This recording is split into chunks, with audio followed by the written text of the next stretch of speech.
GDP. You hear that number all the time on the news, right? It's treated like the ultimate scorecard for a country's economic health. But what is it really? I mean, how do you take an entire nation's incredibly complex economy and boil it all down to just one single number? Well, today, we're going to pull back that curtain and see exactly how it's done.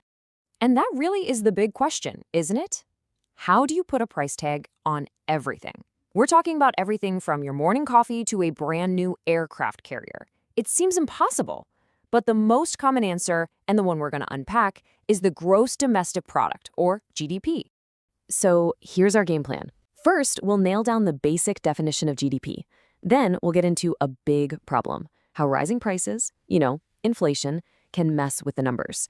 After that, we'll see how economists fix that with something called real GDP. And finally, we're going to talk about all the important stuff that this number completely leaves out. Okay, first things first. Before we can talk about its flaws, we need to know what GDP actually is. Let's build this thing from the ground up. So there's the textbook definition, but let's break it down. You can think of GDP as a country's total receipt for everything it produced and sold in a year. It's the total spending on all the final goods and services. Now, that word final is absolutely crucial, and you're about to see why. You see, GDP is really two sides of the exact same coin. We can measure it by adding up all the spending in the economy, that's expenditure, or we can add up all the income everyone earned. And here's the cool part, they have to be equal. Why? Because every single dollar somebody spends becomes income for somebody else. It's a perfect loop. And this right here perfectly explains that idea of final goods. Let's just follow a simple loaf of bread. First, a farmer grows and sells some wheat for $1. Then, a miller buys that wheat, grinds it into flour, and sells the flour for $3. The miller added $2 of value, right? Then, a baker takes the flour, bakes a loaf of bread, and sells it to you for $6, adding another $3 of value. So, this is why we only count the final good. If we added up the dollar for the wheat, the $3 for the flour, and the $6 for the bread, we'd get $10. But that's wrong. We'd be counting the value of the wheat 3 times. Instead, we just take the final price of the bread, $6, because that price already includes all the value that was added at every single step along the way. No double counting. So who's doing most of this spending? Well, it's us, everyday people. In the United States, household consumption is the single biggest piece of the GDP pie. And if we look at this data from 2008, you can see that services, things like healthcare, education, even your haircut, make up a whopping 70% of that. Okay, but this is where it gets a little bit tricky. If GDP goes up from one year to the next, does that automatically mean we're doing better? That we're actually producing more stuff? Well, not necessarily. And the reason for that is one word: inflation. This brings us to a concept called nominal GDP. Now, this is the raw number. It's what you get when you measure all the stuff we produced using the prices from that exact year. It's a simple snapshot for sure, but it can be really, really misleading. Let's see how this actually works. In 2006, we take the price of good A times its quantity, add it to the price of good B times its quantity, and we get a nominal GDP of $46,200. We do the same thing for 2007 and 2008. And look, the number keeps going up. But is that because we're making more things? Or is it because things are just getting more expensive? I mean, this question really gets to the heart of the whole problem. Imagine if every single price tag in the country doubled overnight, but we produced the exact same amount of stuff. Our nominal GDP would double. But are we really twice as rich? Of course not. We're not better off at all. We just have more dollars chasing the same goods.